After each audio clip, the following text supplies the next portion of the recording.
dá para escapar, é o que está na cabeça de todo mundo, né? É do porteiro, do trocador, né? Do vigia, todos estão falando isso. E que bom, né? Demorou, né? Como diz a favela. Que bom que isso está acontecendo. Tem muita gente me ligando, mas eu estou preocupado. Eu estava preocupado antes, quando nada acontecia. Né? Tem preocupações? Tem. Né? Por exemplo, a qualidade do parlamento que nós vamos ter na eleição seguinte pode piorar. É verdade. Porque a tendência é que tenha muito voto nulo, fruto desse descontentamento generalizado, e os votos do cabresto, os votos do curral eleitoral, vão se manter, a qualidade do parlamento pode piorar. Isso é uma possibilidade que não é pequena. Né? E que a gente tem que falar sobre isso. É fato. Né? É fato. Os currais não estão atingidos. Eles vão funcionar como sempre funcionaram. Né? Sejam currais divinos ou não, mas os currais vão funcionar. Né? E vão botar lá aquilo que tudo a sociedade está dizendo que não gosta. É uma preocupação? Mas daí você achar que melhora do que aconteceu? Pelo amor de Deus. Que bom que isso aconteceu, que bom que a gente está sendo sacudido. E todo o nosso sistema cognitivo está em crise. Todo. Da academia, né, ao parlamento, todo mundo. A gente tem muito mais pergunta do que resposta. Os nossos velhos manuais não nos servem mais. Não adianta. Né? Não adianta você ficar... Olha, eu vivi a direta, eu vivi o Fora Collor, ou quem viveu 68, extraordinário, mas não nos serve para tentar entender o que está acontecendo hoje. Tem elementos novos que são importantes. Nós vamos buscando pista, vamos pensando junto. E esse exercício já é a política necessária que a gente tem que fazer. Essa ação de pensar junto é a ação política que nos cabe. Eu tenho pleno acordo com o que já foi dito. Esse não é um movimento que está chamando líderes, sejam partidos, sindicatos ou pessoas, não precisa disso. Tem uma característica nova. Agora, tem coisas que a gente tem que entender. Primeiro, acho um absurdo a ideia de tentar caracterizar esse movimento como um movimento de direita ou golpista, que foi uma versão que surgiu inicialmente, inclusive dita pelo próprio Lula, né? Que seria um movimento da direita. Não é. Não cabe esse tipo de coisa. Se você olhar a pauta que está colocada na rua, essa não é uma pauta conservadora. Qualquer que seja a pauta, não é uma pauta conservadora. Mas a direita está, claro que está, 1 milhão de pessoas na rua. Se você tiver ali todos revolucionários, a gente não moraria nesse país há muito tempo. Né?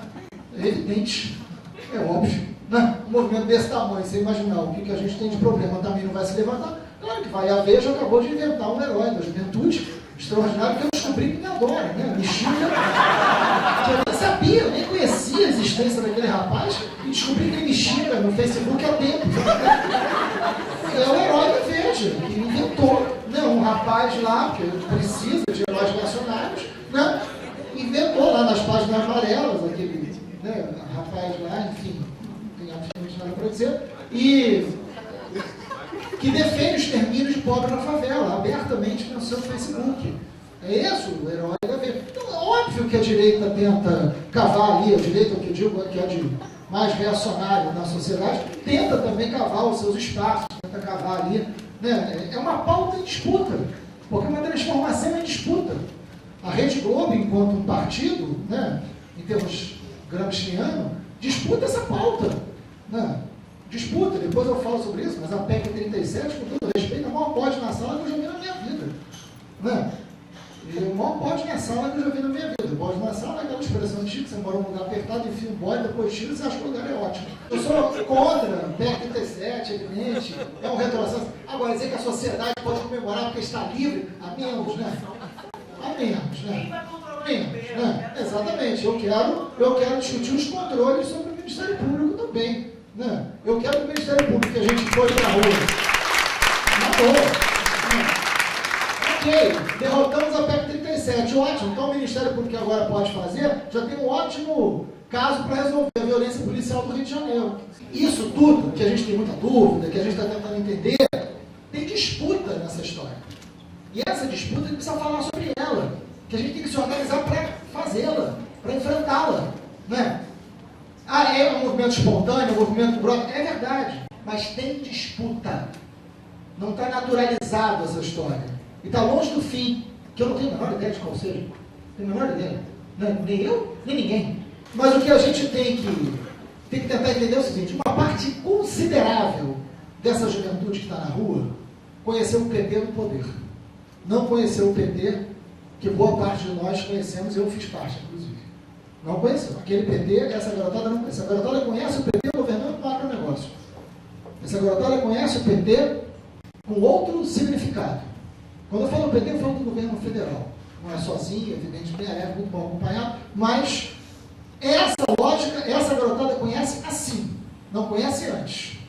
Conhece os movimentos cooptados, e aí, como diz o Luiz Eduardo Soares, nesses movimentos nós vimos a Uni, né, no seu retumbante silêncio, né, e na sua fulgurante ausência. Porque é isso, né? Os movimentos, boa parte deles cooptados, de repente explode algo que não se encaixa no manual desses movimentos. Não tem as grandes organizações, as grandes lideranças e as velhas bandeiras. Mas tem algo novo, que tem a ver com o modelo de governabilidade, que tem a ver com o modelo de desenvolvimento proposto, com a concepção de desenvolvimento, com o modelo de cidade, com a ausência completa de capacidade de participação das pessoas. Tem a ver com isso. Ah, mas não tem a ver com a tarifa, com o transporte? Isso pode ter sido que deu liga, porque a situação da mobilidade não é só o preço da passagem ou da tarifa, mas a questão da mobilidade é a questão central no debate sobre o modelo de cidade, que é onde você vive. Né? Tem um sociólogo francês interessante que ele fala, olha, na França foi por causa do preço do aluguel, podia ser aqui também, né? Foi por causa do preço do aluguel. Você tem outros lugares que foi por causa do corte da árvore.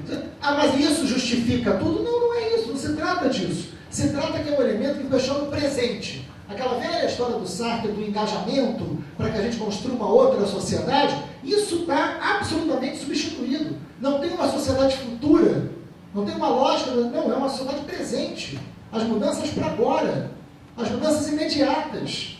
Esse é um sentimento que está absolutamente visível na rua.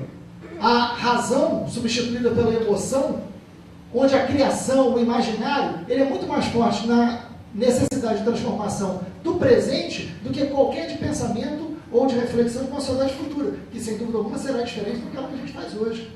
Eu acho que a própria sociedade engajada, ou essa militante, também vai crescer. Também vai crescer, a gente já percebe isso no Largo de São Francisco. Os alunos se organizaram, foram fazer o fórum de lutas, né? Foi fazer uma reunião, uma assembleia para discutir o movimento. Então, não sei quantas mil pessoas tiveram que vir para a reunião, era dentro da Universidade Federal, vieram para a praça porque não cabia. Qual foi a última vez que isso aconteceu? Né? Então, tem evidente que isso tudo está acontecendo agora. É uma juventude que tem nessa. Então, quando se nega partido, quando se nega sindicato, é fácil dizer é fascista. E esse pensamento é muito simplista. Tem os fascistas no meio? Tem. A gente, inclusive, conseguiu mais e denunciou no Ministério Público um grupo claramente fascista, de orientação fascista, com agressão aos militantes de esquerda. Espero que o Ministério Público cumpra o seu papel. Né? E também na polícia. Fizemos a queixa, né? Identificação desses grupos. Isso é uma coisa. Agora, esse sentimento geral que está na sociedade não se explica por isso e não é fascista. Há uma crise de representatividade que você não pode pegar isso em função dos seus velhos manuais, é de direita ou não é, ou é de esquerda. É algo que a gente vai demorar um tempo para tentar entender. A pauta não é conservadora e o fundamental desse eixo é a relação Estado-sociedade. É essa relação que é o eixo da crítica e o eixo do questionamento, a relação Estado-sociedade, que se dá muito na cidade, que é o lugar que a gente vive. A gente não vive no país, a gente não vive no Estado, você vive na cidade. E nesse sentido, o debate da mobilidade, ele é fundamental, sim.